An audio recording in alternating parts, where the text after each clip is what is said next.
Shalom, welcome to the Jewish View. My name is Rabbi Nachman Simon of the Chabad House of Delmar, together with my co-host Mark Vronich of Statewide News Service, jbiztechphilly.com, and now columnist for the Jewish Press. And I'm very busy doing all of that, and I talk about how government relates to the Jewish community and doesn't, as the case may be, when I write my column for the Jewish Press called Albany Beat. So with us today is one of the finest assemblymen in the State Assembly, in the People's House, Assemblyman David Weprin from Queens. Welcome back to the Jewish View. Always a pleasure, Mark and Rabbi. So good to see you. One of the issues that has come up has been anti-Semitism on the CUNY campuses, City University of New York. How involved have you? Have some CUNY schools in your district, I think? I do. I have Queensborough Community College, and I'm on the edge of Queens College and York College as well. So how involved or how focused and how are you following this? Well, absolutely. There have been a number of anti-Semitic incidents, and there's an organization that's funded by CUNY as a student organization called Justice for Palestine, which basically has been promoting harassing pro-Israel students and Jewish students, and have really gone over the line, so to speak, of anti-Semitic incidents and also rhetoric, making it very uncomfortable for Jewish students. I'm a very strong advocate of free speech, of the First Amendment. But at one point, you go beyond the First Amendment when you're actually harassing students and actually even engaging in physical fights, and also spreading lies and comparing Israel to Nazi Germany, to the Nazis, and other horrific type of accusations. And Assemblyman, I'm going to make news tonight because Assemblyman Dov Hikind and I are releasing a letter tomorrow morning to the CUNY Chancellor, Chancellor Milliken, basically asking him to stop funding this organization, Justice for Palestine, and to basically not recognize them as an official student organization. Okay, so their banner organization is Students for Justice in Palestine? Students for Justice in Palestine, right. Correct. So how are you, how do you think this will be received, by the CUNY Chancellor? Well, the CUNY Chancellor has already said... Is he Jewish? He is not. Oh, okay. But the CUNY Chancellor has mentioned that he, intends to investigate these incidents. I would hope that he goes beyond investigation if he finds certainly the investigation to warrant, that there has been crossing of the line of free speech and harassing students and making it very difficult for pro-Israel or Jewish students to do their daily routine on the campuses, that he should suspend this organization immediately. Yeah, and do they get funding from Student Association or anything? Yes, my understanding is they get funded like other student organizations, so which is through dues that are paid, but it's under the auspices of the City University of New York. So that's a big problem right there.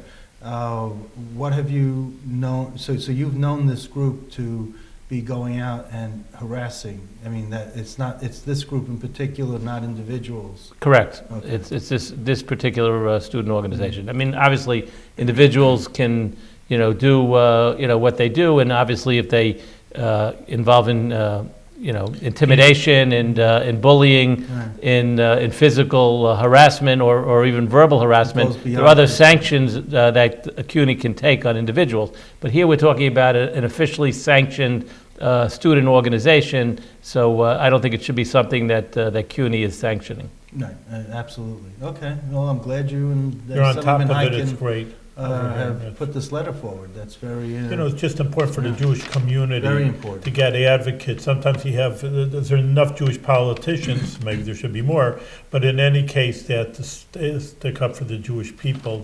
They have all kinds of issues that they're standing up for, but yourself and Dov Hikind, standing up for what's important to the Jewish people. Correct, and we're actually going to have, I don't have the final number, but there are going to be well over 20 or 30 members of both houses of the legislature signing this letter. Oh, wow. Really? That's great. Of all religions, ethnic backgrounds, etc. Sure. It goes beyond one particular religion or one particular ethnicity. No one wants to see this type of action for anyone, whether, I mean, because a lot of other groups have been harassed and have been bullied, and, there's got to be a stop to it. So this Correct. is great. So I'm glad you're taking the lead on this. Congratulations. Very nice. So Excellent. we've got good news here. Yeah, That's it. Well, Good good news news for on the bad Jewish news, right? issue. It's like, so you also had a major piece of legislation passed, major for you, piece of legislation passed in the Assembly recently too. Yeah, well, actually passed last session. It's on the floor right now, and we expect to pass it right after the budget. But it would basically allow adoptees for the first time to have access to their original birth certificate. And of course, from a Jewish halachic point of view, that is a very important piece of legislation because it will enable a number of, or most adoptees to have access to their original birth parents' name and religion. On the birth certificate, one of the items that's put on the birth certificate are the parents' names and their religion.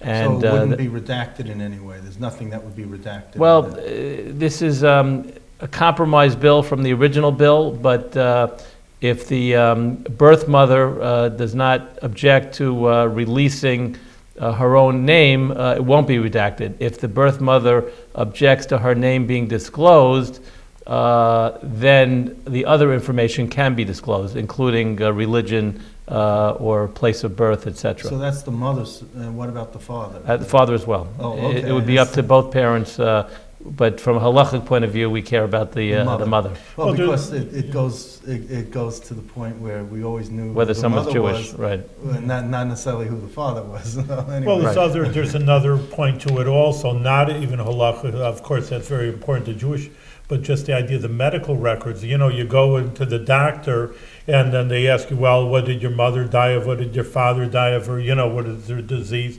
So, and that's half their medical history. I mean, that's, what they are. And if certain people don't even know what it is, sometimes it gets a sticky issue. Oh, absolutely. Did your parents have that? If you have a medical emergency, Hatzalah comes and you go to the hospital or you go to an emergency room, first question the personnel in the emergency room will ask is, do you have a medical history of heart disease? Do you have a medical history of cancer? What is your medical history? And as the rabbi diabetes, as the rabbi pointed out, if you don't know who your biological parents are, you have no way of knowing what their medical history is. And then you're subjected to more tests to rule out certain things. Correct. As opposed to ruling something in, and that's unnecessary medical care. The other thing I wanted to ask you, who's the Senate sponsor? Senate is Senator Andrew Lanza, who is a Republican state senator from Staten Island. So that's a good thing. And he's hoping to pass it this year in the Senate. He's got some commitment for that? I mean, well, it ain't over till it's over, as the late Yogi Berra used to say. But we're optimistic that it'll pass in the Senate this year. And what about in the Assembly? How many sponsors do you have on the bill? Oh, we had over 76 sponsors. So you can get it out of committee. Well, it's already on the floor, but I know that Carl Hasty said that he needs at least a majority of the conference. Yeah, well, we have over 76 Democrats at this point. We have probably closer to 100 overall sponsors because we have Republican sponsors as well. Okay, well, this is I in my column on the Jewish Press, I said, when does 76 not become a majority of 150? When Right. the Assembly does the counting. So that's my. So I wanted to ask you, you're a big proponent for mayoral control of the city schools? Well, I don't know if I'm a big proponent. Well, I think they're they're certainly sponsoring the bill. I'm supporting mayoral control extension, but with the caveat that I think there should be changes in the current law. And I'm hoping that we'll be able to make those changes when we extend mayoral control. For example, under the old school board system, before we had mayoral control, parents and the public had more access to the system. They would have regular monthly meetings. Parents or teachers or just regular citizens from the community could testify on a regular basis about what they saw problems in the system, etc. That layer was kind of eliminated with mayoral control. So I'd like to see that layer put back. I'm not suggesting bringing back the old school boards where there's some problems in some areas. In the area that I represent, for the most part, there weren't those problems, but there are other problems in other parts of the city. But at the very least, there should be access to parents and to community and civic leaders to have access to input in the process. You're going to be busy the last half of the session.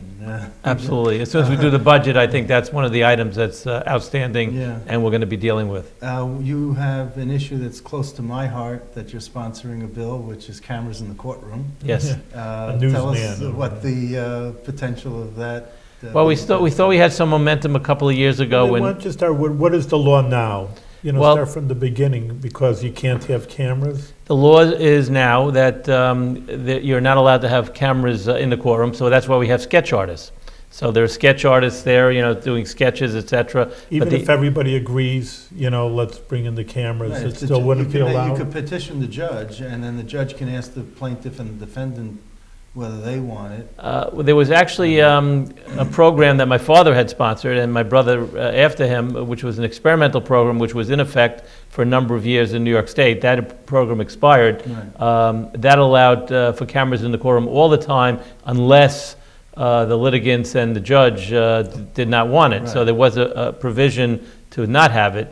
But if the litigants consented at this point, it still wouldn't be allowed under New York State law. All right, and the Court of Appeals is the only place where there's, the state's highest court is the only place where cameras are in the courtroom.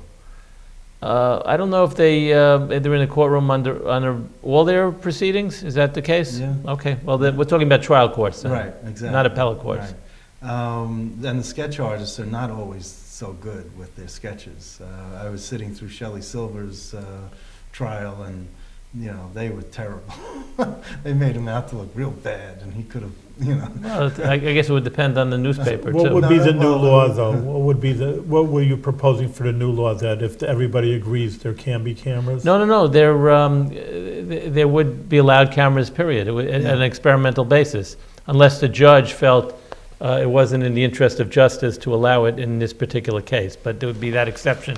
But other than that, it wouldn't be up to the litigants. It would be up to Right. the judge whether not to allow it. And, okay, now you have a bill that I'm a little confused about, because it's different from a bill that you had either last year or the year before. The Religious Garb Act was the earlier version, but then you have a new title which says prohibits discrimination against religious attire and appurtenances thereto, including facial hair. No, that's the same bill. Oh, It's the and same now bill, you- hasn't but it's- changed. But it says provides, wait a minute. It's the same bill. It hasn't changed. But the title is right, it provides discrimination against religious attire. Yeah, but it also would include facial hair. And it has two different bill numbers, so this might have been from a different session? Probably from a different session, but that bill Okay. already passed this session. The new Oh. bill passed this session. It's the same as the old bill, it's Okay. just a 2016 bill. Oh, so it that passed this session? It did pass. And It passed like the first couple of weeks of session. what's going on in the Senate with this? Well, it has a Democratic sponsor in the Senate, James Sanders, Oh. and he hasn't been able to get it out, but, Why don't you get Simcha Felder to sponsor? well, we've got You've a, tried? He didn't want to? or- well, no, It was Sanders kind of logical. would have, but Sanders represents Richmond Hill, which I represent, Yeah, and it's a very important bill to the Sikh community yeah. because of beards and turbans and discrimination, and they've been trying to get a NYPD police officer, so he grabbed the bill, and once he had it, it was hard to take it away from him. But, Okay. Well, success is success, and you know how that's played. So, I was just asking. Okay. Now, on the committee assignments. Yes. That's changed for you. You got appointed to Ways and Means, but you dropped insurance. Correct. And that's a step up, because Ways and Means is like, wow, I mean, that's the big. Yeah, Ways and Means, and I also chaired the Finance Committee when I was in the City Council for 8 years, so, How many years do you have in the assembly now? I What's the have seniority? a little over 6 years. This is my 7th session now, and my 7th budget. Oh, you're a So, numbers guy, without a doubt. I mean, were brought into the Mario Cuomo administration and banking and all Deputy that. Superintendent of Banking, and Yeah. I chaired the Finance Committee of the City Council for Right. 8 years. So So, this is, Ways and Means. And I sat through almost all the budget hearings and participated during the budget process early on Yeah. when we had our preliminary budget hearings. Yeah, no, this is perfect for you, but, and then you drop the insurance committee because you Correct. can only have so much time to do so many things, so. But all your other committees stayed the same, banks, cities, codes, election law, And judiciary, correct. But I also chair an assembly task force on people with disabilities. That's right. I had that before. And Speaker Hasty appointed me last year secretary to the Democratic Conference. So that's a leadership position as well. Wow, that's terrific. Okay, so you're in there with the new speaker. He thinks very highly of you based on all of this. So, I mean, actions speak louder than words. So, Correct. okay. I would ask, why are you a member of the Puerto Rican Hispanic Task Force? But that seems obvious because your district has a lot of Hispanic. And No, Puerto not Rican- really. It's it's not so much that. My mother was born in Cuba. So my mother's a Cuban Jew, and so I'm half Cuban. So on that basis, I was eligible to join the eligible. caucus. But you don't have a member of the Jewish Legislators Association on here. That is true. I am a member of the Jewish Legislative Yeah. Association. I could Should put add that on my stationery. I asked other Jewish members why they put this down and they don't put that down, and they're like, "Oh yeah, I should do that, shouldn't I?" I could do that, yes. Okay. Didn't want to think I'm picking on you. I ask everyone the same thing. All right. Anyway, so then you have this bill that relates to crime of staging a motor vehicle accident. Correct. What happened? We Is passed, that an insurance thing? Is that? Yeah, it's basically, it goes back to a constituent of mine, Alice Ross, who was 71 years old, a grandmother in Belrose, Queens, and she was killed as a result of a phony staged motor vehicle accident for insurance fraud purposes. And what happened was, it was this accident. She went around to avoid the accident or the potential accident, and she crashed into a tree and was killed. So the perpetrators can be prosecuted for insurance fraud, but they also can be prosecuted for manslaughter potentially. But the actual act of staging a phony motor vehicle accident is not a felony under New York state law. So this would actually make it a felony. It would make it easier for district attorneys to prosecute these type of crimes. In the case of resulting in a death, obviously you can go after them for that. But what if it was just an accident and no one was killed or no one was hurt? They cannot be prosecuted for that as a felony. Right. Maybe as a misdemeanor, and therefore it makes it easy to perpetrate these type of insurance fraud, which in the end costs everybody in insurance premiums. Yeah. No, that's absolutely. So this is called Alice's Law. Correct. So where does this stand now? Well, interestingly enough, it passed almost unanimously in the Assembly. A different version passed almost unanimously in the Senate that Senator James Seward, who heads up the Insurance Committee, is sponsoring, and we're still trying to resolve the differences in the bills. And you hope that... I'm hoping that this session will do it. Yeah. Wonderful. Okay, that's good. Then you have provides increased penalties in education for hazing, underage drinking, and drug use within athletic teams, fraternities, and sororities at college campuses. Yeah, that actually Any resulted personal of... experience? Yeah, there was a constituent of mine too in Oakland Gardens. I meant personal experience. Not personal Okay. experience. No. I did go to SUNY Albany, but I did not belong to a fraternity. Okay. But although I did live on Colonial Quad my first Right. year, which is where all the Party fraternity was, Right. no, because that was where the kosher kitchen was. In Colonial? Oh, no, it was in No, Dutch. It was Dutch. in Dutch. Dutch, Yeah, yeah. it was on Dutch. You're right. Because I lived on Colonial. I got assigned to first. Colonial, but Yeah. then you're right. The kosher kitchen was on Dutch. Yeah. So, okay, continue with your other story about... So there was a constituent of mine, Michael Deng, who Chinese American family, and he was involved in this Chinese fraternity, and he died as a result of this hazing incident where they were asking him to, blindfolded, lug, heavy material, while he was outside in the snow, and it ended up resulting in his death. It didn't happen in New York State, it happened in Pennsylvania, but you may have read about the incident, and as a result, we're trying to make physical contact itself in a hazing incident, a separate crime. Well, there was a case at University at Albany in Indian Lake where there was a power line going underneath the lake that some physics students had reported to the campus. And the campus didn't really do anything about it. They found elevated electricity levels in the lake, these students. And there was a fraternity who was doing a voluntary hazing. It wasn't mandatory, and there was a student who went into the lake and hit the open power line. It was electrocuted?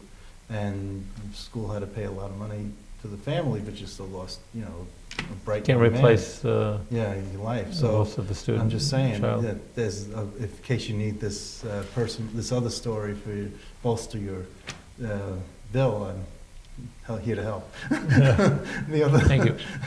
The other thing is you have a bill that says bias-related graffiti should be treated as a hate crime. Yes. How did this germinate? What did you? Well, been a number of incidents. Swastikas, of course, very much of a concern to our community, and devastating Holocaust victims and others that are affected by that. But it's not just No, it's the gay community. I have a large South Asian population. I have a large Muslim population as well, mostly from Bangladesh, and there have been a number of hate graffiti. In those cases, and it's not just vandalism, and should not be treated as vandalism. Right. It should be treated as a hate crime, Which would be a felony. which would make it a felony. Yes. Right now, it's a misdemeanor. It's like a Correct. violation. But it should be treated more Yeah, seriously. it should definitely be differentiated between artistic graffiti and graffiti that has a hate message. Which is what we're trying to get at. And that's kind of subjective because now these gangs write things in code that are meaningful within their gang, but the average person might not have any meaning to it when they see it. So Well, that's true, but that any crime is a question of the facts and Right. is subjective and that's to why a we have courts. to a judge and jury as well. Yeah. So that's why we have courts. Okay. And where is that bill now? That bill is in the Codes Committee. So those bills end up, goes down to the wire every session. Is but there a Senate sponsor for that? that particular bill has Senator Kevin Parker from Brooklyn sponsoring it, but he actually had it passed in the Senate last year. Wow. So it passed in the Senate, and he's optimistic it's going to pass again in the Senate, but it's tied up in the Codes Committee, and part of the argument of the Codes Committee is that they don't want to create additional crimes. They tend to, think we have too many, enough felonies now, and I think we have to stress to them that this is important to many, many communities, because we have to really stress upon young people in particular the seriousness of hate graffiti. It's not just vandalism. And the fact that you're on the Codes Committee and you have a seat at the table, you can certainly, you personally make the case. I think that's important because it's interesting because in Europe, and we know that there's so much, there's hate in between communities, and I always think back and listen, America, there are groups, and I'm saying they're not nothing. They have people like that, but it's not as open as in Europe. And I'm thinking, why? And maybe it's just really because there's so much legislation, because there are laws against that, which means, people without fear of the law, hey, it's just not right. Mm-hmm. Just besides the felony part of it, saying, hey, we're taking this seriously and you just can't get away with it. So I don't know how you feel about that, but that's what I always was thinking, why in America, we don't have these kind of hate issues as Europe, for example, which is a Western civilization, is not as bad as they have it there. But I think it's kudos to you that you put it to the forefront and saying, hey, it's not going to be tolerated here, and we're not going to allow it. Yeah, I do have a package of disability bills that we're going to take up on Disability Awareness Day. There is a particular day that the Assembly has set aside for disability awareness bills, and we have about 5 or 6 of those bills I expect to pass on that day. I believe it's May 16th, Okay. but don't hold me to it. But it'll be published, it's online in the Assembly, and it's Disability Awareness Day when we hope to pass an entire disability package, Okay. which would include actually a number of bills that haven't passed in the Senate, but we've passed in the Assembly the last couple of years about providing for evacuation from apartment buildings and a list of people with disabilities published to the landlord and provisions to make sure that they're notified in the case of an emergency to be evacuated. Help them be evacuated. I mean, if because if they say They need don't special go by assistance. you can't go by the elevators. It says if there's a fire, don't go by the elevator. So what are Well- you going to do if you're in a wheelchair? Well, also people with disabilities have special needs and they need special attention. And if you have that list, they will get to those apartments, right away, as opposed to. I have a quick Not- question to ask you Yes. about Preet Bharara. Yes. He was in Albany, and he criticized the legislature for being enablers for what happened with former Speaker Silver.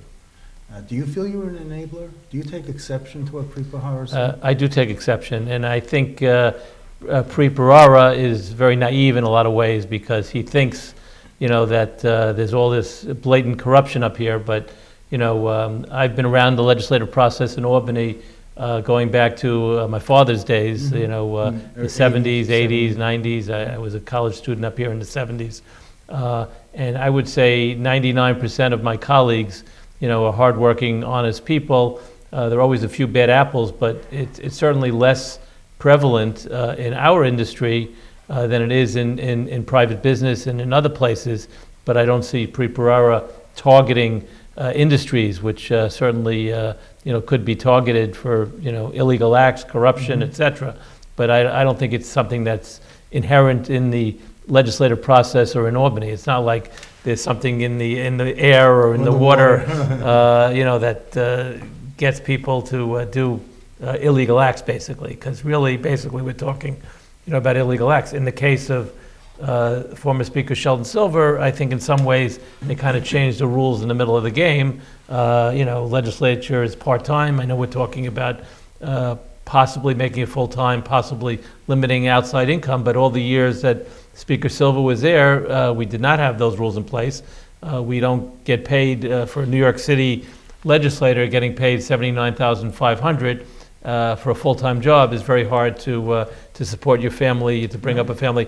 And if you're an Orthodox Jew, you send your kids to yeshiva and have other expenses specifically Kosher food is very expensive. to the Orthodox Jewish community. So that's why I'm not a proponent of eliminating outside income altogether. But certainly, if they were going to limit outside income, it should be tied to a major salary increase, because the state legislature hasn't gotten a basic salary increase in over 16 What would you years. like to see it go up to? Well, I'm not going to use the number, although the city approximately. council, Yeah. it's Just raise their they just went up to I think One- 148,000. or 180 or something? No, 148. Yeah, okay. I think it was 148. It should definitely be well over 100,000, Yeah, and hopefully, and no outside income then. or very limited Very outside limited, income. okay. The people that teach or do other things, Are lawyers. you in favor of a constitutional convention? I am not, because I'm not sure that when you open up a constitutional convention, there's a lot of things that can happen, in certain proposals, and certain extremist groups can have an undue influence in that process. We have a process now. You can introduce a bill to change the Constitution, and all it has to do is pass 2 successive legislatures and go on the ballot, and it's up to the voters to decide. Well, we saw that with the electronic voting, or the iPads or whatever that you have on your desk now. Right. And you have less paper, so that, a bill can age on the computer and not necessarily in print, physically in print. Yeah, and I'm afraid in the case of a constitutional convention, you're going to have a number of insiders, who are basically going to deprive the public of having that input in a constitutional change. I think it should go up to the voters when you're talking about a change to the Constitution, and that wouldn't take place if we had a constitutional convention. Anything else you want to mention? No, No? just We're that we hope to have a budget in the next day or two. I think Then it has to age. we've had 5 years. No, well, I think you're going to get message of necessities Isn't because. that an abuse of a message of necessity? Well, it's not, I don't think it's an abuse at all. I think it's a provision that is in the law. The governor has that authority. The governor is very concerned about having a 6th on-time budget. And I'll do another prediction tonight, another, Yeah. you Start with that, we'll end with one. yeah, another news right off the press. We will have a message of necessities, and I'm pretty convinced we'll have a budget in place by Thursday night at midnight or thereabouts. Okay, thanks for that. Thank you very much. You've been a good legislator for New York State and an advocate for the Jewish people, so continue with success and with good health. Yes, thank you. Thank you, Rabbi Mark.